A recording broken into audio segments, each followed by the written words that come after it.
certo. Não lembrei que sabe mexer com tecnologia. Já está gravando, então podemos começar. Bem, primeiramente, bom dia a todos. Gostaria de agradecer por todos que apareceram ontem, hoje e amanhã, para a gente dar continuidade na disciplina de mecânica quântica. A continuação da aula de ontem é aquilo que a gente viu de momento angular, fazer a transformação para sistema de coordenadas mais apropriado. Tá? Seria justamente o sistema de coordenadas esféricas. Então, vamos passar por algumas coisas que já deveríamos saber da parte de mecânica clássica, que é a dedução da transformação das coordenadas cartesianas para as coordenadas esféricas. Então, você aprende como você faz a transformação dessas coordenadas. Como eu falei, o resto é automático. E aí você, tendo toda a expressão mais claramente, pode determinar que parte, como é que fica inscrito, então, aquelas componentes do momento angular em coordenadas esféricas.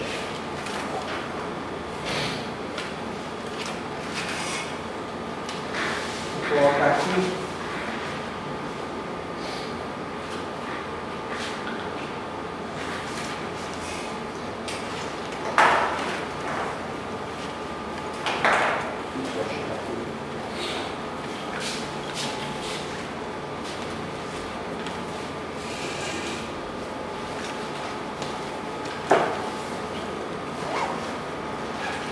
Escrevendo.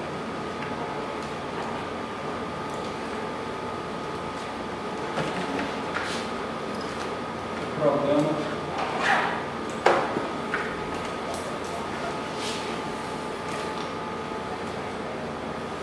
E um sistema de coordenadas. É esquerda, né? Mais apropriado.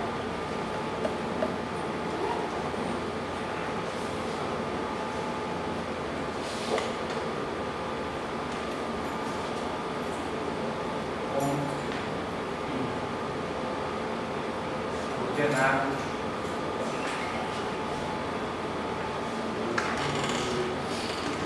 esféricas.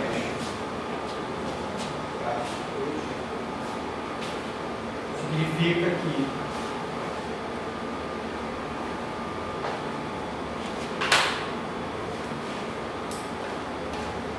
um problema como esse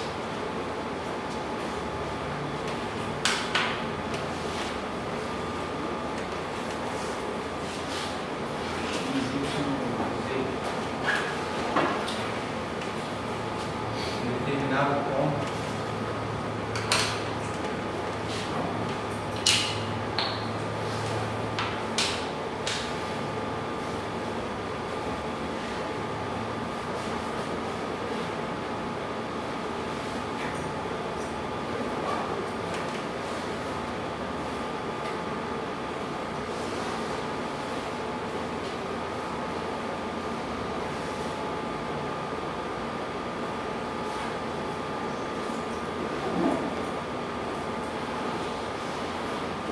então, um ponto qualquer P em coordenadas esféricas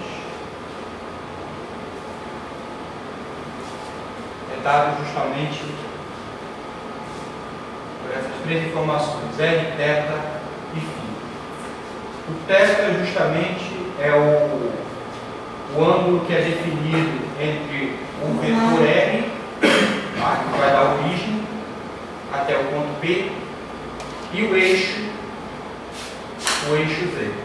O ângulo φ é aquele que é definido no plano XY e é justamente o que vai ser a projeção do vetor R nesse plano com o próprio eixo X. Tá? Esses aqui, então, são os sentidos de crescimento de cada um desses ângulos. Esses pontos, é claro, correspondem a essas coordenadas. Coloca aqui em destaque o diferente.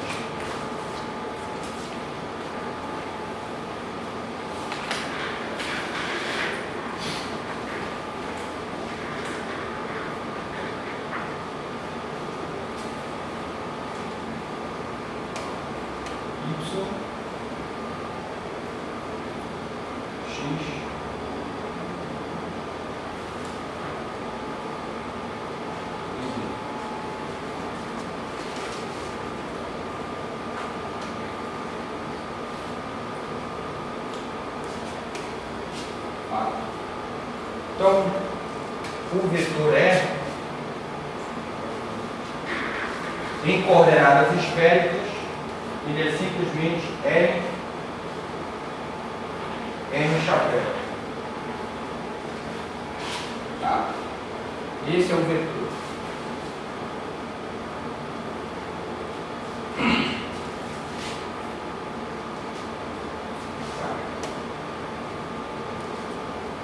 Significa módulo e o versor que indica a direção de crescimento de R. É ao longo, R chapéu, é ao longo da própria direção de R. Mas assim como a gente tem I e JK como sendo os versores,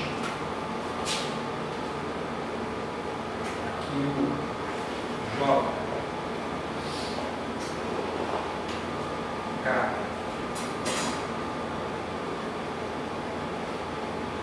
assim como a gente tem os versores cartesianos, a gente também tem que ter os versores esféricos. Esse aqui é o primeiro versor que a gente pode identificar diretamente da relação R do próprio vetor. Então, esse aqui é o primeiro. Os outros vêm justamente da indicação das direções de crescimento desses ângulos. Tá? Então, o ângulo θ, que é definido bem aqui entre a posição vetor R e o eixo Z, o crescimento dele é para cá. Então, o versor θ, que indica esse crescimento, ele vai estar apontando nesse sentido.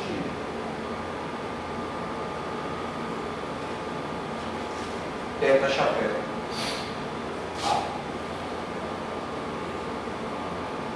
E o versor de φ indica o crescimento desse ângulo. Então ele é tangente a essa circunferência que é feita aqui no plano.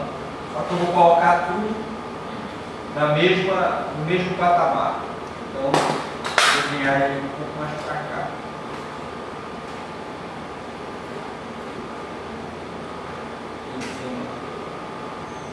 Chapéu, aqui embaixo, e chapéu. Forma então também uma tríade de versores que tem a mesma propriedade que essa tríade de versores esféricos, tem a mesma propriedade dessa tríade de versores aqui cartesianos. Todos os três formam um ângulo de 90 graus entre si, assim como esses aí. Agora, eu preciso da relação que esses versores têm com esse daí. Tá? Antes, porém, eu preciso escrever todos eles. O próprio versor IJK, o próprio versor vetor R, em coordenadas cartesianas, que é XI, YJ, ZK.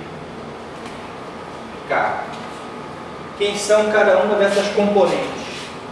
X, Y, Z em função de R. Tá? Z é a primeira que é facilmente obtida. Tá? Basta pegar o R e decompor ele para o lado de Z. Como tem um ângulo aqui, R cosseno θ. R cosseno θ. Tá? Y vai ser a projeção desse ângulo no plano, R seno θ, agora projetado para o eixo Y. E ele vai para o lado que não tem ângulo no plano XY. O ângulo no plano XY é φ. Então, quando ele é decomposto para o eixo, ele vai com seno de φ. E X, essa mesma decomposição, R seno θ, só que agora para o eixo X. Então, portanto, para o lado que tem um ângulo. Cosseno de φ. Essa é a relação entre cada uma das coordenadas cartesianas e as coordenadas esféricas. Substitui lá no seu vetor R. Então, eu tenho R igual a R seno θ cosseno φ e R seno θ seno φ J e R cosseno φ K. Então, o meu primeiro versor, cuja definição é R chapéu, R vetor dividido pelo módulo, tá? Pode ser facilmente obtido dessa relação. Basta dividir o vetor aqui, todo mundo por R, e o que eu vou obter é essa expressão. Seno θ cosseno φ mais seno θ seno φ J e aqui cosseno φ K. Então essas aqui são justamente as minhas componentes.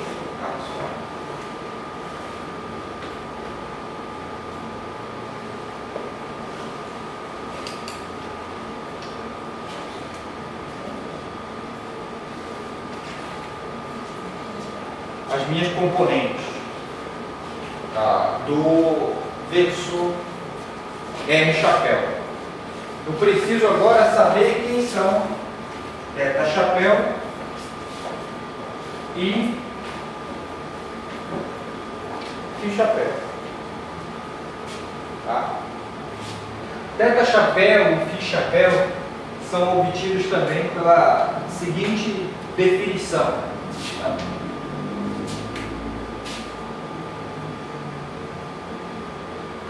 Θ chapéu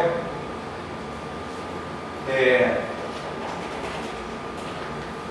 a derivada de R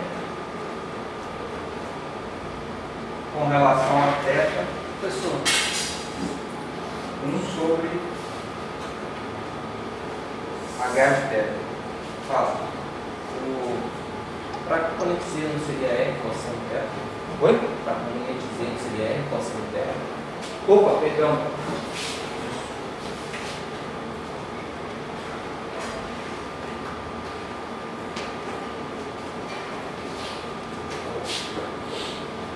Então, θ chapéu, D de R, D θ, H de R, onde H de R, H de θ, aliás, é justamente o módulo, D de R, D de θ, ou norma,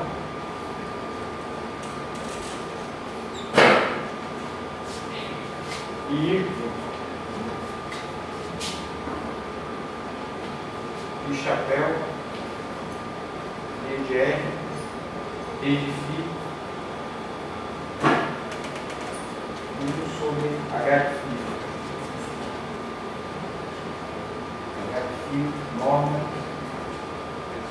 D de R, D de φ. Tá? Isso aqui significa o quê? A variação do raio com relação ao ângulo θ, para eu determinar qual é a orientação desse objeto. Eu quero saber quanto que o raio varia nessa direção. Quando eu verificar qual é essa variação, eu determino a orientação do θ. Veja, se o raio varia de direção no crescimento de d de θ, eu acrescento um infinitesimal de θ.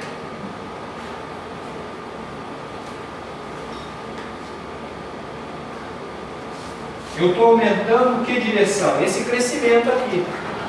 Estou pegando o raio e olhando quanto que ele variou se eu seguir esse caminho.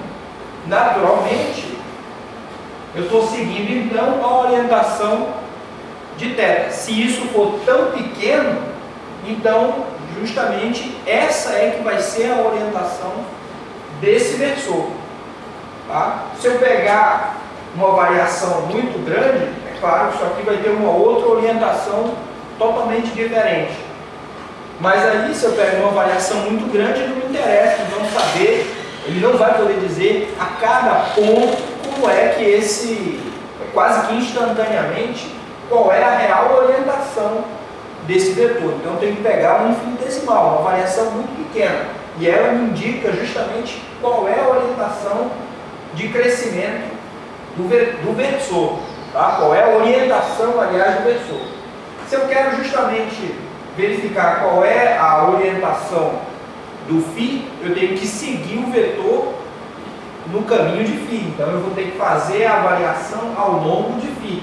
Observa que de novo vai ser uma orientação, vai seguir isso daqui, tá? Por isso, derivada de R em relação a φ.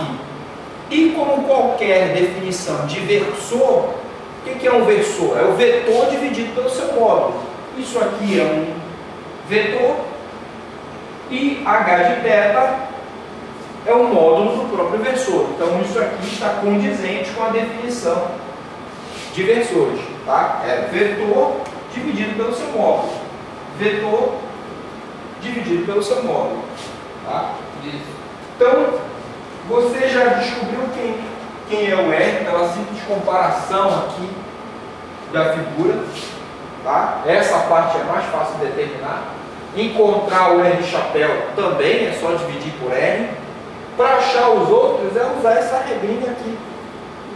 Ah, tá difícil de eu lembrar quem é esse camarada. Volta para a figura e preste atenção em cada uma das variações. Se eu vou variar de R, R está aqui. Aliás, θ está aqui. Quando eu vou acrescentar uma variação, então eu vou ter que continuar o crescimento à frente, aqui. Continuar esse caminho de crescimento dele. Tá? E aí você lembra que tem que fazer a derivada. Variação do R com relação a θ para descobrir θ chapéu.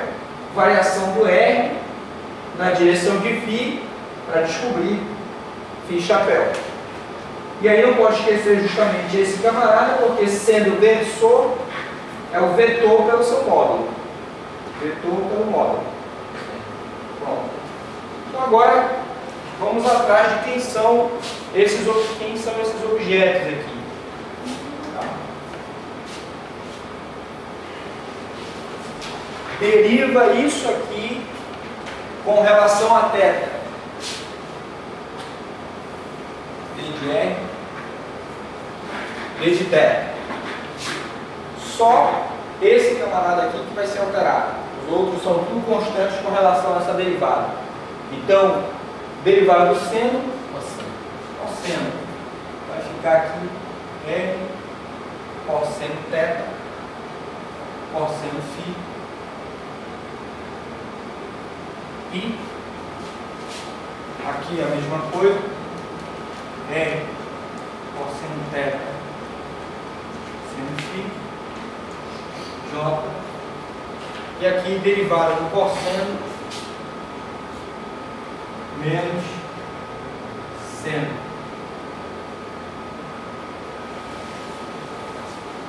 Pega esse mesmo camarada e verifica quem é o módulo dele.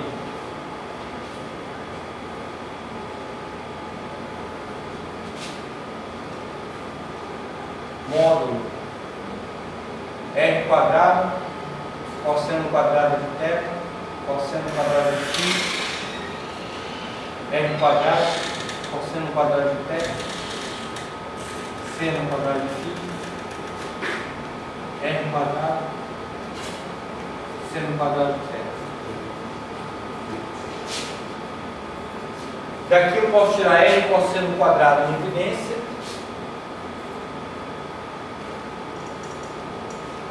E eu tenho cosseno quadrado de φ mais seno quadrado de φ, que é 1. Mais esse outro camarada, que vai dar o quê? Módulo. Já considerando que é positivo, não precisa ter que colocar aí o módulo, né? O R em evidência, raiz, está esse camarada. Então, R chapéu vai ser esse objeto dividido por R. Opa, θ chapéu, perdão. Vai ficar cosseno θ, cosseno de φ I, mais cosseno de θ, seno de φ J, menos seno de θ K. O que você colocou em evidência mesmo, professor? Oi? O que você tinha colocado em evidência? R. Tá? Então está aqui o meu θ e o mesmo procedimento vai ser para φ. Derivando com relação a φ, primeiro dá menos R seno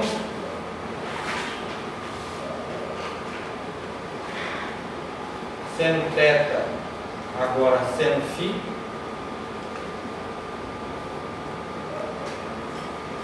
derivada do seno dá o cosseno, seno θ, cosseno φ, J, só, né? Derivada com relação a φ, aqui não tem, vai embora. E calculo o módulo.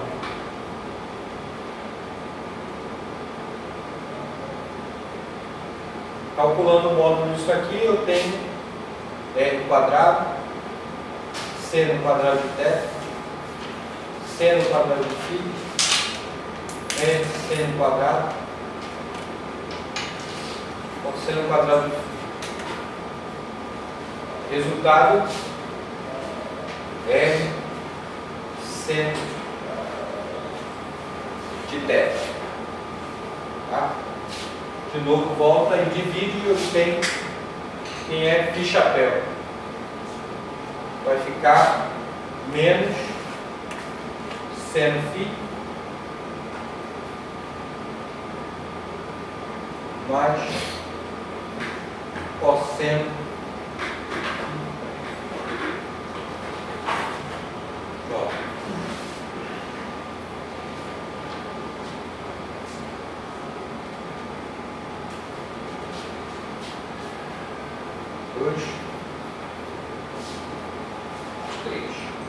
Então, é assim que a gente encontra quem são cada uma dessas componentes.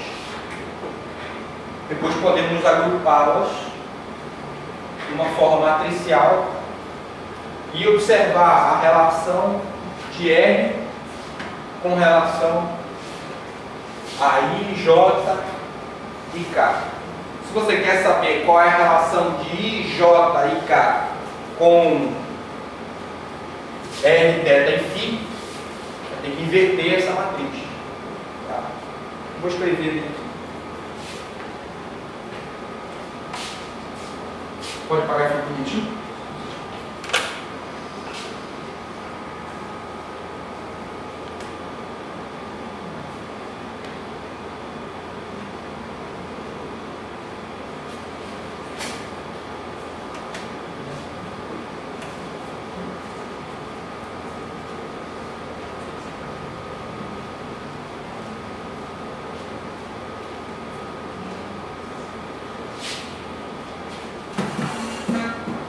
tem como notar, né? Nossa amiga ainda não chegou, não veio hoje. Vem? Só passou no e-mail ali. A única mulher da turma, sem notar. Sem notar.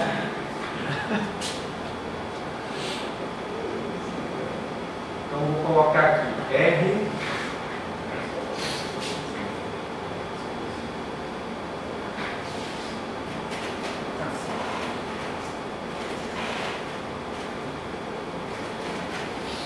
Seno θ,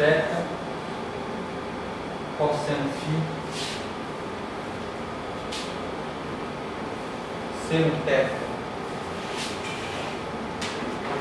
seno φ, cosseno θ. Depois vem cosseno θ, cosseno φ. Seno θ, seno φ, menos seno θ. E por último, menos seno φ, mais cosseno φ, 0.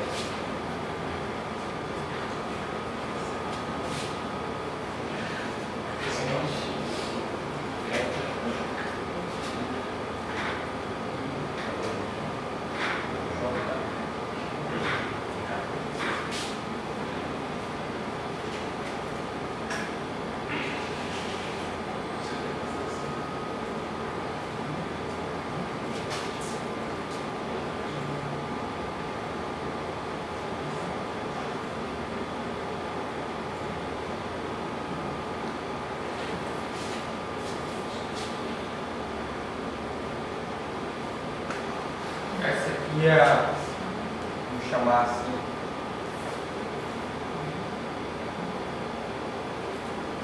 matriz R.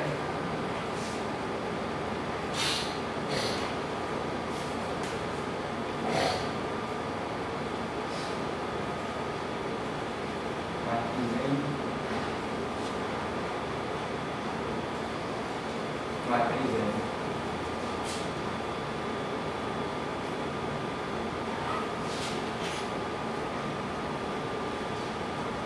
Então a minha equação matricial é essa daqui. R, MN. Se eu quero saber qual é a relação entre M com M, eu vou ter que multiplicar pela inversa desse lado.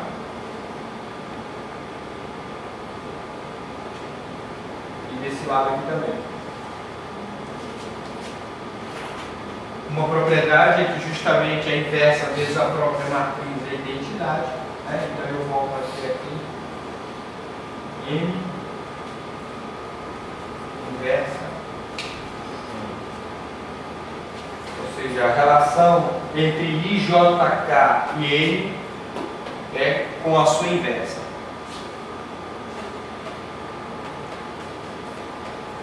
Inverter essa matriz. Qual é a propriedade que a gente conhece que diz que uma matriz pode ou não ser inversível? O que eu tenho que verificar? Se ela multiplicada pela inversa da identidade, né? É, mas tem uma outra propriedade ainda Do determinante? mais simples, justamente. Então, o determinante dela não tem que ser o quê? 0, 0. Zero. É calcular justamente o determinante e inverter essa matriz. Tem vários métodos aí matemáticos para você fazer isso daí. O que eu mais gosto é de justamente pegar essa matriz, colocar do lado dela a matriz identidade e resolver por escalonamento até você transferir a identidade desse lado para o outro. Feito isso, o resultado que você vai obter já é o resultado da matriz inversa. Tá? Eu vou seria isso aqui, né? Resolver com escalonamento, seno beta, cosseno φ.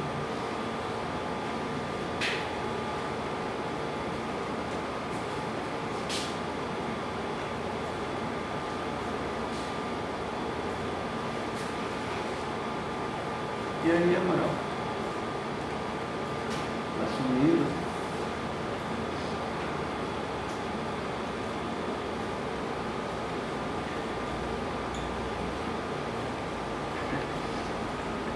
Deixa ela ver, velho. Deixa ela ver. Passando isso para cá, o resultado aqui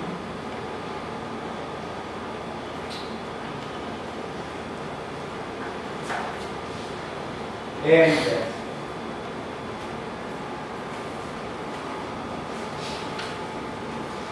Escalonamento.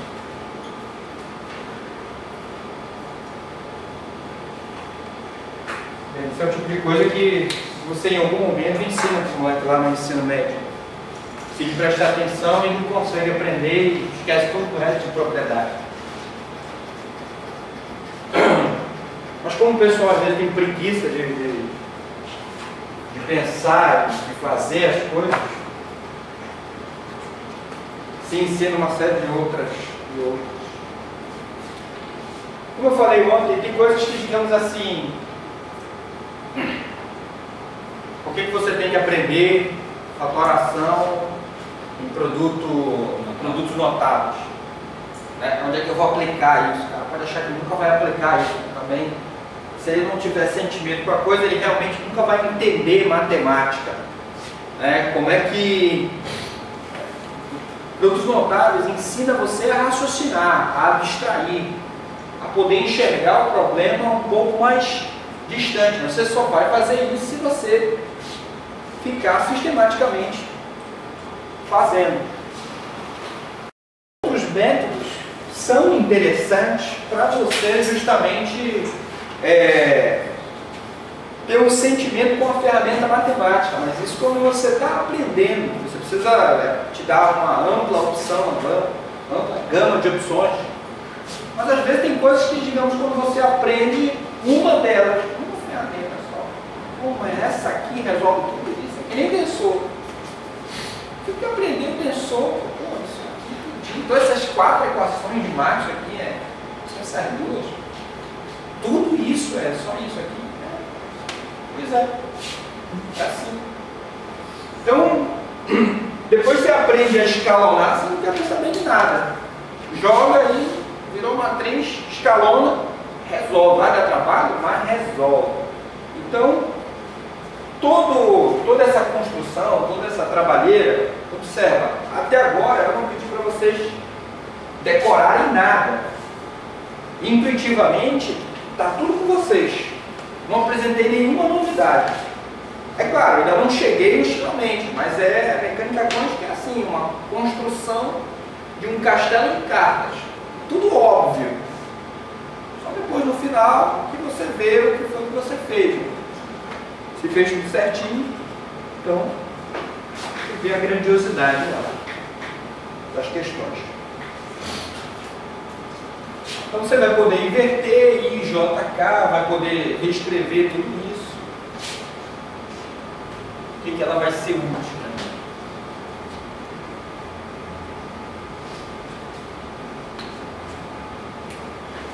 Esse é um exercício que é bom que vocês procurem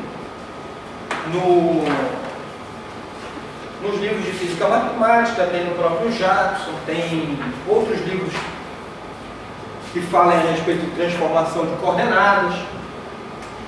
Porque o próximo seria esse objeto aqui, bem conhecido, tá? Que é o nada. Em coordenadas cartesianas, ele é I dx J dy K dz. Tá certo? E você pode facilmente chegar a essa relação Lembrando que justamente quando você tem diferencial de uma determinada função, sendo essa função uma função das três variáveis, tá? O diferencial dessa função, o diferencial total dessa função, é isso aqui, d de f, d de x, dx, d de f, d de y, d de y, d de f, d de z, dz. Tá? Mas algo que é escrito neste formato relembra uma propriedade do produto escalar. Por quê? D de R é d de x i, d de y j, d de z k. Pô, se d de R, que envolve justamente as variações, é um vetor, então isso aqui em cima tem uma propriedade vetorial embutida. Qual é a propriedade vetorial que mistura objetos ou componentes, as mesmas componentes? É o produto escalar. Produto escalar entre dois vetores, AB é AX, BX, AY, BY, AZ, BZ. Então, o que eu estou olhando para cá seria, digamos, um vetor, um resultado justamente entre dois vetores. Então, eu vou colocar aqui, vai ser isso, D de F. É esse objeto aqui. Nabla é isso. Nabla é esse vetor e D de R é esse outro vetor. Então, existe alguma junção desses dois no produto escalar, que é o que eu tenho. Gradiente, isso aqui, na verdade, é gradiente de F escalar D de R. Tá?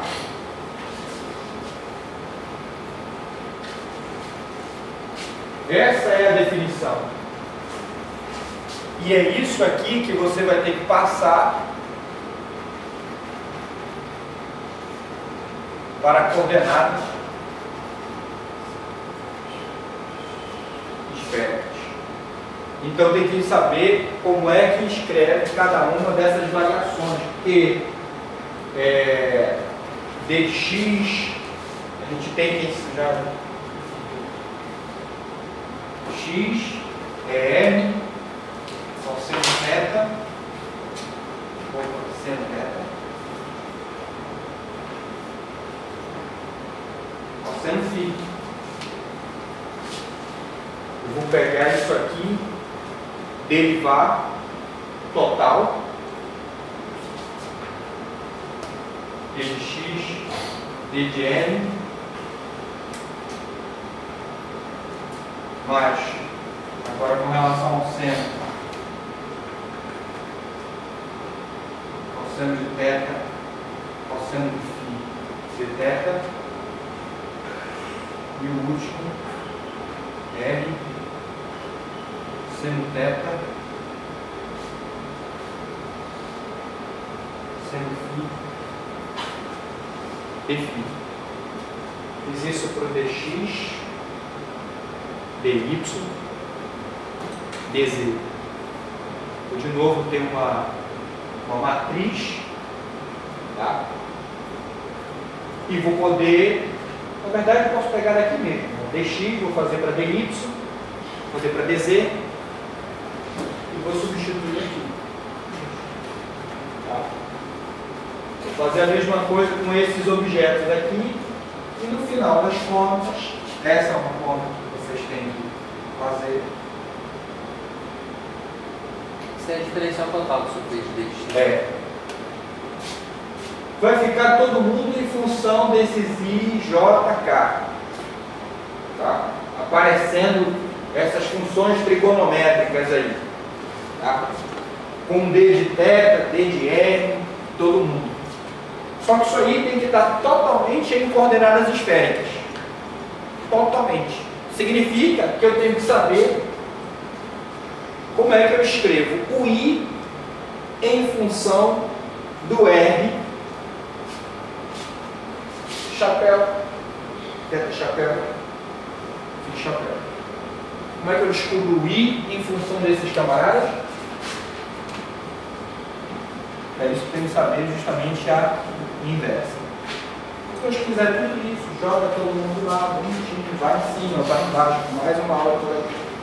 Finalmente a gente chega em R chapéu, D de R, θ chapéu, D de θ.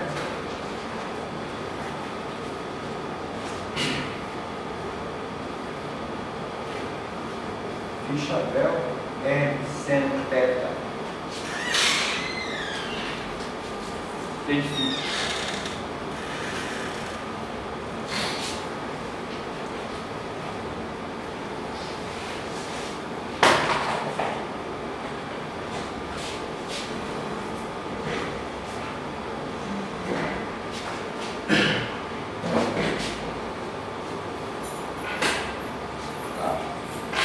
Escrevemos quem é o nada em função das coordenadas esféricas.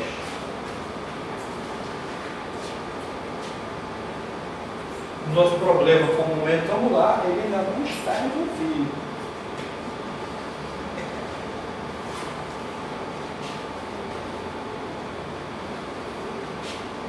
Professor, para mim chegar a essa dedução 7, eu tenho que usar a propriedade 5 ali, né? Sim.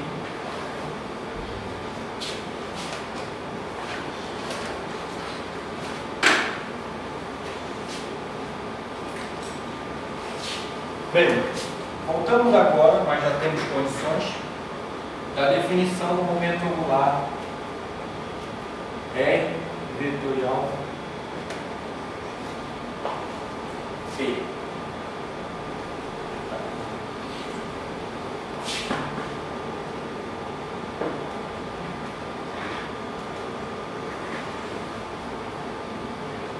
Como a gente bem sabe,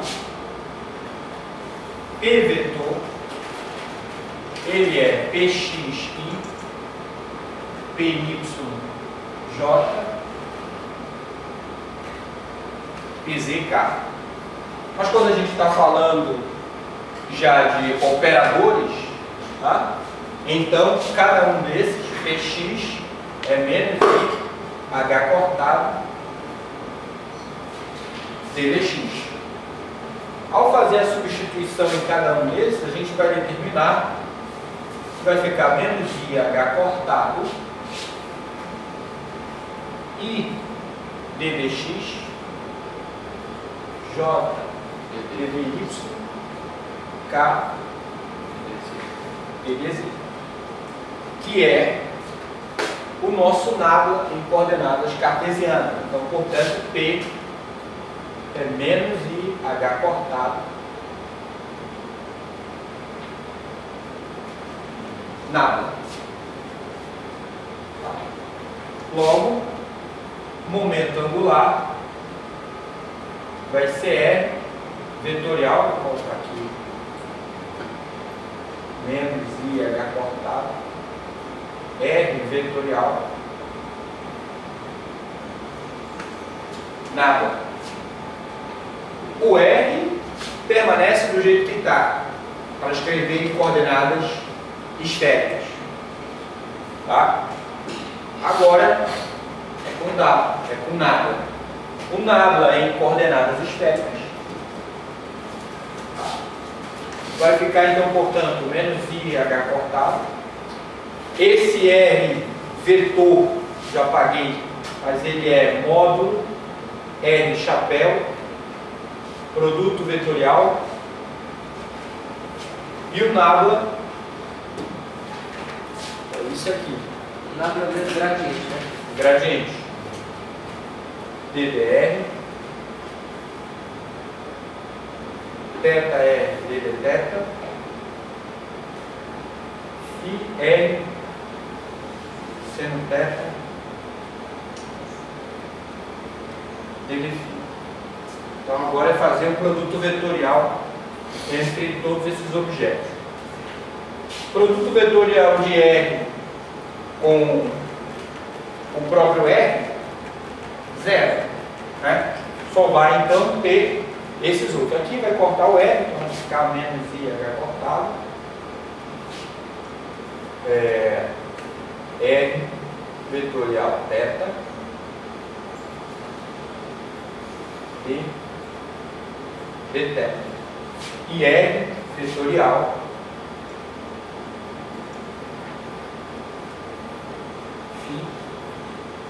R vai colocar com R, seno de θ, ddφ. Então esse aqui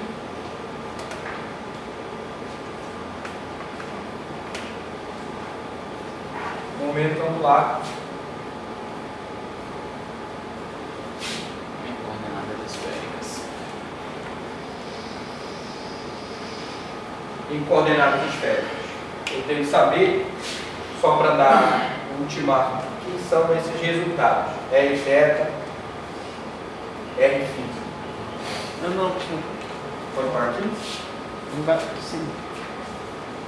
Lá em cima. Aqui em cima pode? Sim.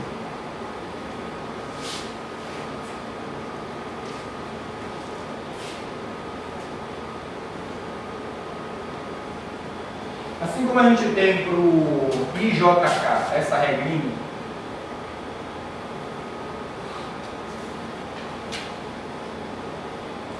no sentido do produto vetorial, a gente tem também para R, θ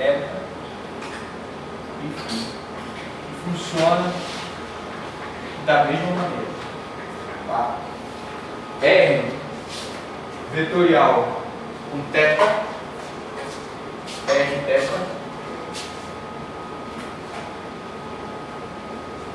φ, e o outro R φ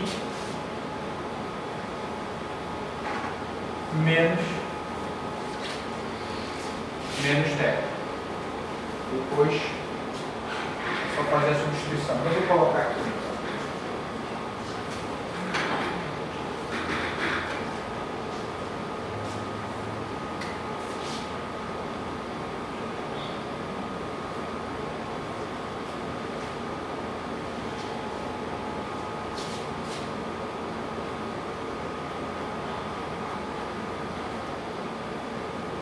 Eu vou colocar por ordenamento. θ vem na frente, por último vem φ.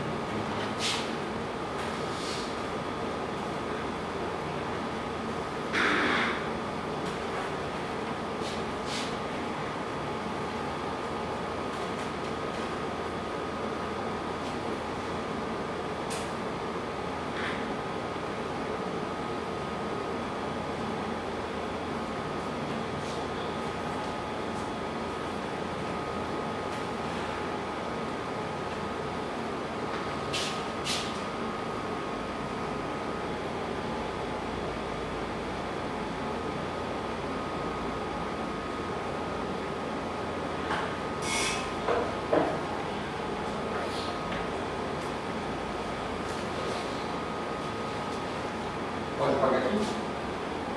Sim.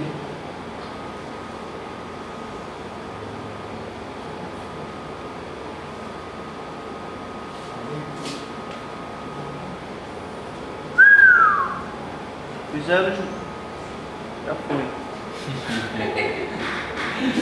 Só repita aí a primeira linha. É 100. Pode apagar, eu apago de baixo.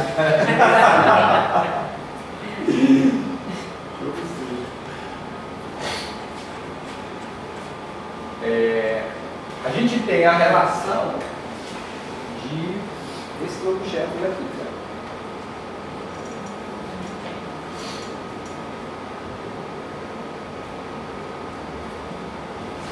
Em coordenadas cartesianas, o L é LXI LYJ, LZK. Tá? Então, aqui a gente está tendo um L que está em função de θ e φ. Tá? Então, eu preciso pegar esse θ e esse φ em função, isso que eu não apaguei, das coordenadas I, J, K. Tá? Vai ser essa equação daqui de baixo. Essa e essa. E substituir aqui. E separar o que tem para I, o que tem para J e o que tem para K. E por último, identificar com cada um desses parceiros aqui. Finalmente, a gente tem quem é o LX, LY e LZ em coordenadas esféricas. Professor, esse L tem a ver com aquele número quântico fazendo tal? Ele é o momento angular. O L é o momento angular que a gente está fazendo. Isso aí é o alto valor, lá no final. Então, aqui mesmo L. Agora, menos I, H cortado, menos com menos ali vai dar mais.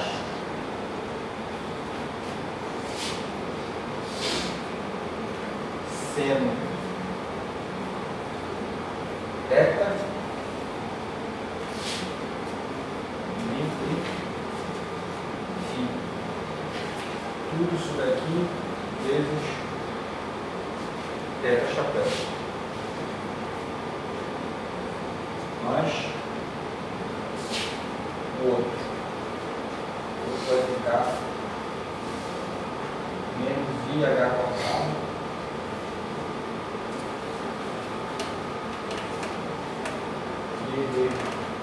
Θ e chapéu. Então, vou escrever esses objetos aqui, o θ e o φ dessas equações.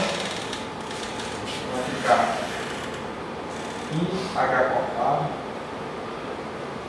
seno de θ,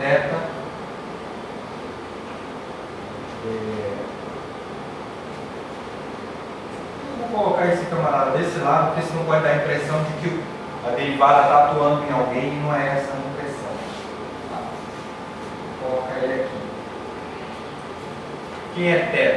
Θ é cosseno de θ, cosseno de φ e mais cosseno de θ, seno de φ, J, menos seno de θ, K. Derivada de φ. Mais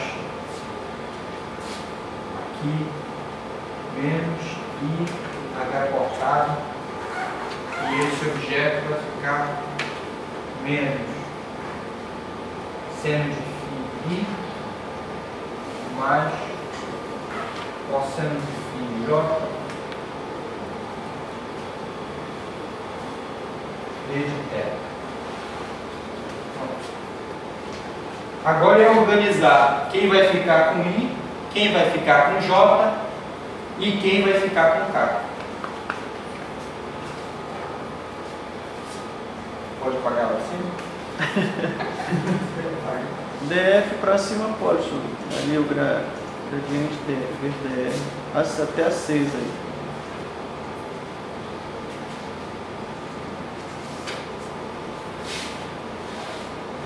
Então vamos organizar todo mundo que tem I.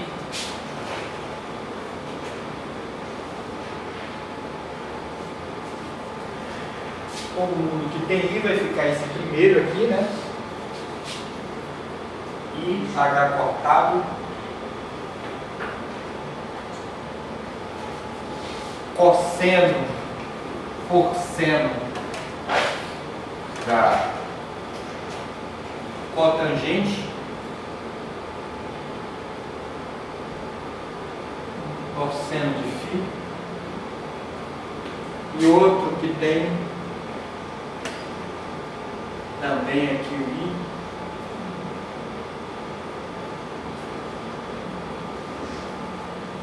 mais IH cortado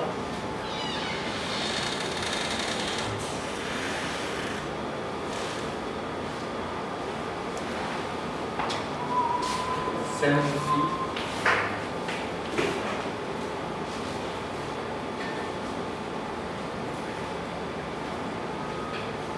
mais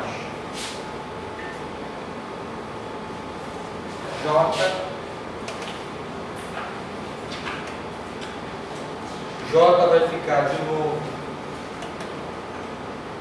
IH cortado, cotangente de teta, seno de φ,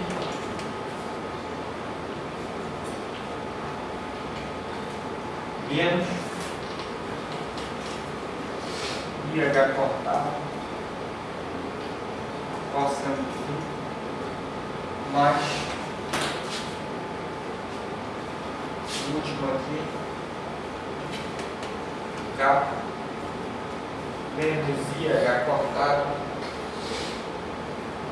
o seno vai cortar,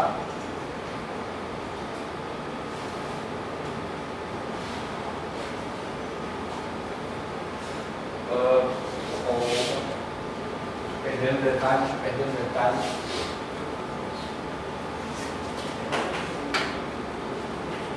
Esse daqui está multiplicando por isso, né? Então, dele φ, e conjuntou com esse outro aqui, mais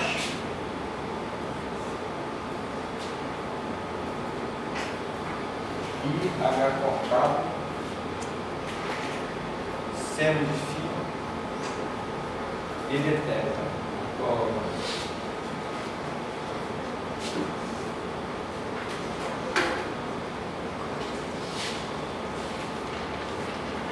Aqui é a mesma coisa. Dele φ, aqui menos IH cortado, cosseno de φ, de deteta, mais aqui vai simplificar, vai ficar somente dele.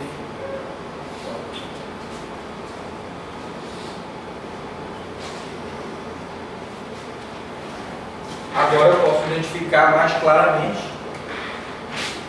quem é LX, LY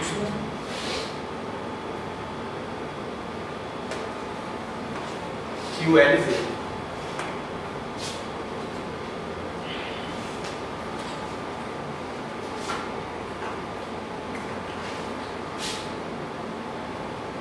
LX vai ser I, H cortado, cotangente de teta, cosseno de φ, de φ, mais seno de φ de teta, LY, vai ficar I, H cortado,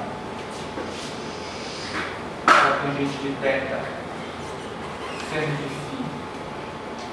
φ, menos cosseno de φ de teta,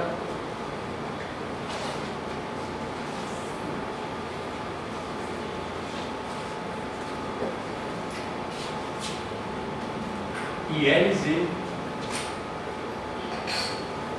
menos IH cortado,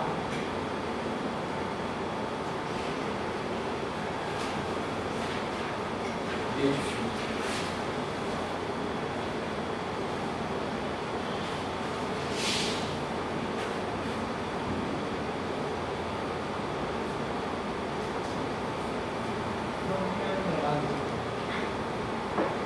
Tinha parado em 10. Já tinha numerado isso aqui, né? Não, 10? não, Não? 10 está lá embaixo. Não, eu já tinha enumerado L. Não. O L é o 8 ali em cima.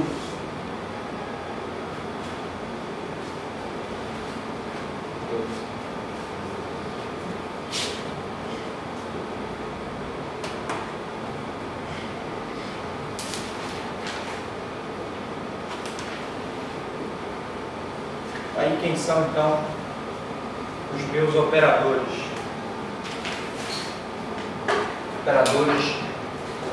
E para essa situação, tudo aquilo que a gente fez ontem também tem que valer, tá?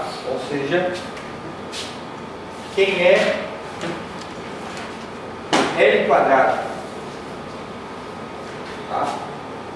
Vai pegar o L em coordenadas esféricas e fazer o produto.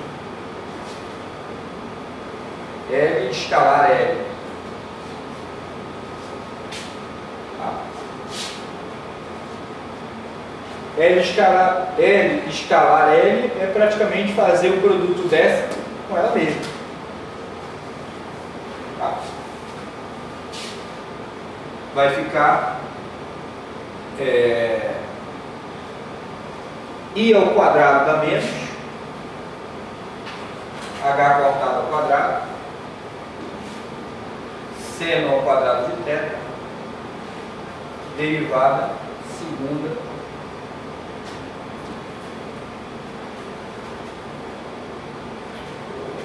pai.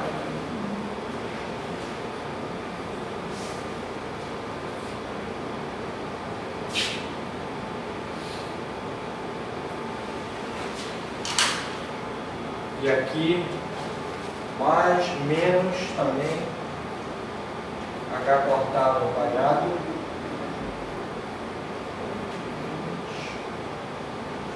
Então, aqui, o L quadrado. Professor, aí a gente ficaria mais H quadrado. Aham. Mais, né? Porque I vezes I, o quadrado é menos 1, menos mais, né? Tudo isso aqui é ao quadrado.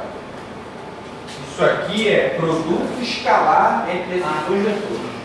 Aí menos mais. Entendi.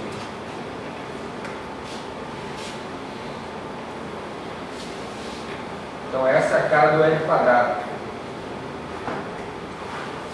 E para eles também continua sendo válido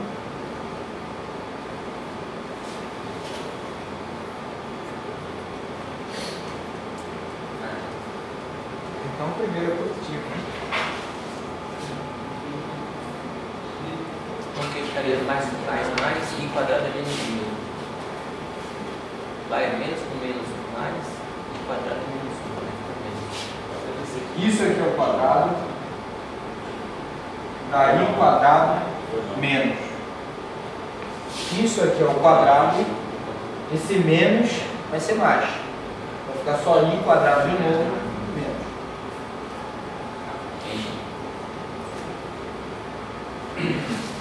Então, nesse formato aqui, teria que fazer toda aquela mesma jogada para chegar a essa mesma conclusão. E também, nesse formato, poderia verificar o comutador de qualquer um